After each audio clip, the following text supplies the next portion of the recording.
Only one battle left to go on this little Route 25 gauntlet, but first, let's claim our prize, which is a nugget, of course, since it's the now relocated Nugget Bridge challenge. I guess there's no free Team Rocket membership that comes with it nowadays, of course, but oh well. Anyway, now we get sucker punched into fighting an 8 battle, and oh great. I'm gonna try my luck at it anyway. Maybe it doesn't even have a ground move. Let's see. Am I gonna kill it? I doubt it, because I figured that as much. And takedown, I can take a takedown, so no problem there. By the way, new Sea Gear skin, for those of you who are interested, it's for Victini. The password is Victini 2011, in all caps, of course, as those passwords usually tend to be. I wonder why the big obsession with Victini, but then again, it's Masuda's favorite Pokemon, so I guess we're gonna have to get used to having a Victini shoved down our throats a lot like back in Generation 1, they tried to market Poliwhirl as one of the series' big mascots, and no one ever gave a shit about Poliwhirl, so eventually they just gave up on it. And anyway, I believe that after this battle, I think it's the last one on Route 25, but I believe after this one we're going to reach Bill's home, or his home away from home. I'm not really sure if he actually lives in Goldenrod or in Cerulean Cape. Note how I said Cape, not Cave, just in case anyone understands Cerulean Cave for some reason. But yeah, of course he's in Goldenrod, so he's not going to be here. But instead we're going to see his grandfather, who's going to award us evolutionary stones for... Okay, says the same thing, but yeah, he's gonna give us evolutionary stones if we show him various Pokemon. Now, just like in my Crystal LP, I'm not going to be partaking in that little side quest, especially since evolutionary stones are now much easier to come by. And yeah, he's basically house-sitting, so I guess Bill does live here, and his family lives in Goldenrod, but yeah, he was talking about Lickitung here. If I show him a Lickitung, he's going to give me, I don't remember which kind of stone, but he's going to give me one. Anyway, there's nothing there, so I guess I'm going to head back to Cerulean now, and head onwards to Route 9 in the general direction of the Rock Tunnel and the power plant. Well, let's just see if there's anything in there. Nope, so I'm just gonna heal my team real quick, then head over to Route 9. But yeah, I'm not really gonna bother with this side quest. Even in Crystal, I didn't do it, so there's no sense in doing it now, especially since evolutionary stones are a lot more accessible. You can buy them at the Pokeplon Dome. You can get them through trainer rematches against specific trainers. And yeah, they're all in all a lot more accessible than they used to be. In Gold Silver, though, Bill's grandfather was the only source of some of those stones, namely the elemental ones. The sunstones you could get in infinite quantities at the bug catching contest, and the moonstone you had in fairly limited quantities as well, I guess. But yeah, Firestone, Leafstone, Thunderstone, stuff like that, those were Bill's grandfather was the only way you could actually get those, so back then it was really a major inconvenience, but now it's not as much of a problem anymore. And this is relevant because, if you remember, I actually need a water stone in order to enter one of the vaults at the Ruins of Alph.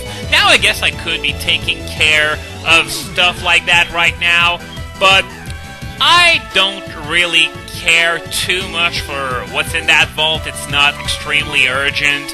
So what I'm going to do, I'm probably going to wait until I get which is required for the last of the vaults, and I'm going to do both vaults at about the same time so that I don't backtrack to the Ruins of Alph every single time that I can get something done.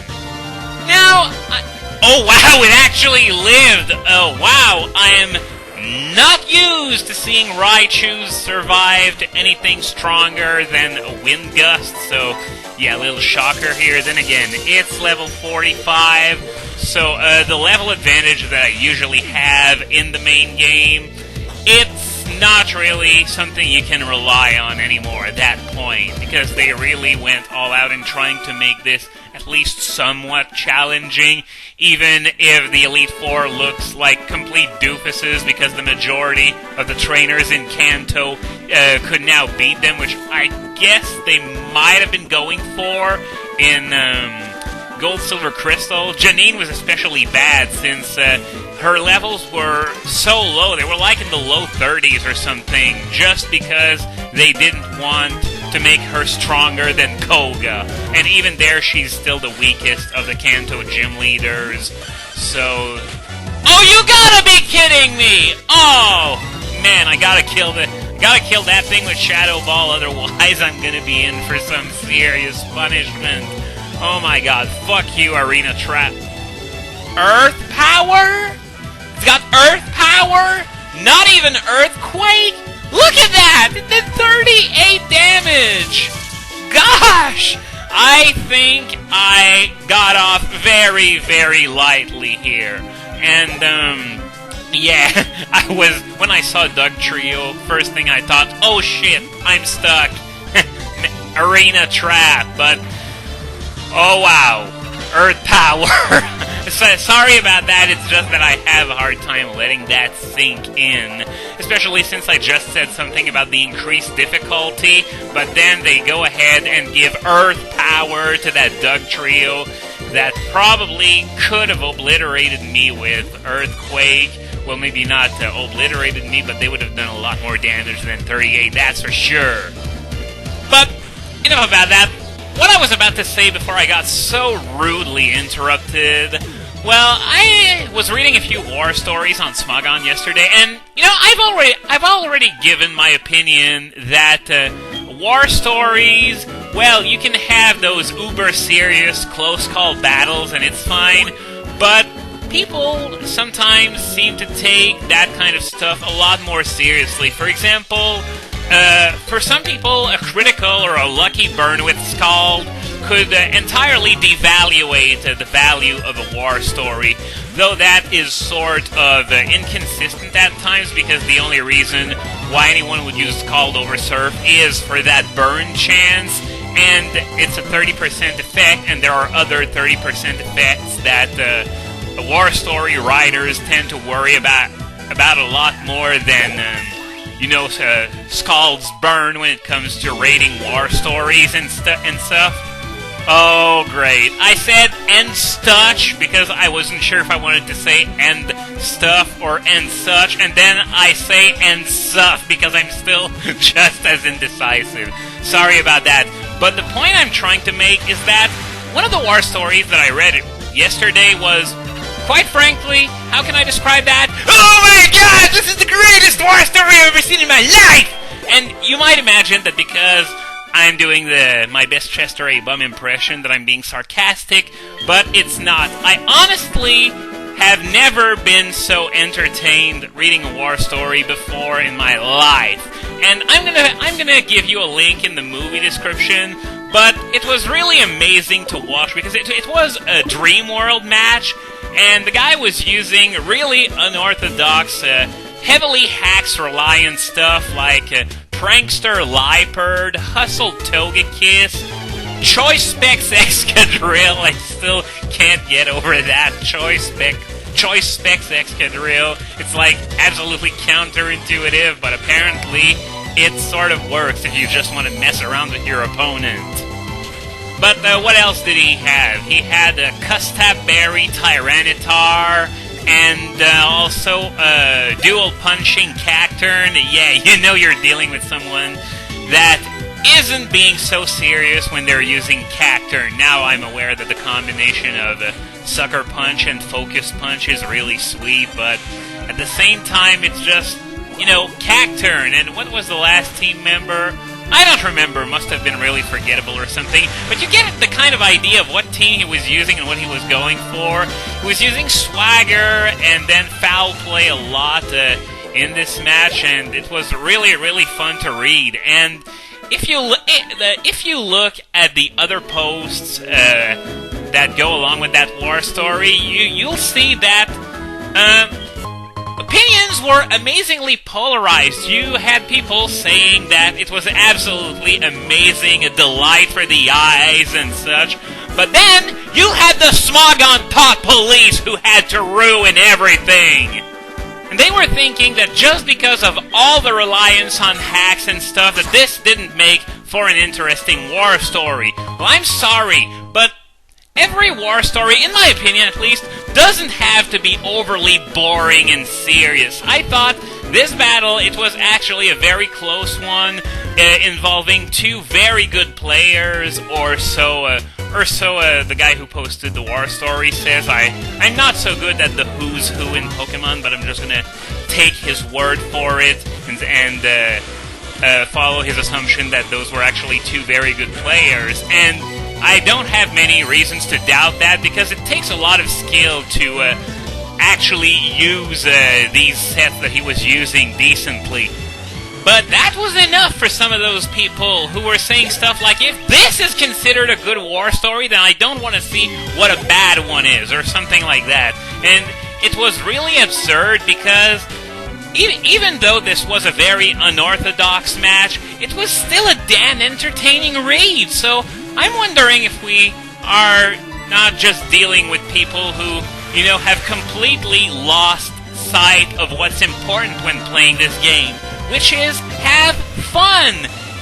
Of course you can have fun, reading a war story about a closely fought battle with cookie-cutter builds and excellent players with few misplays and such, but it's still just as entertaining, in my opinion, to see something completely crazy like that actually work. So, yeah, I don't mean to impose my beliefs on anyone like those are doing, because that would be very hypocritical, and I will never stand for that.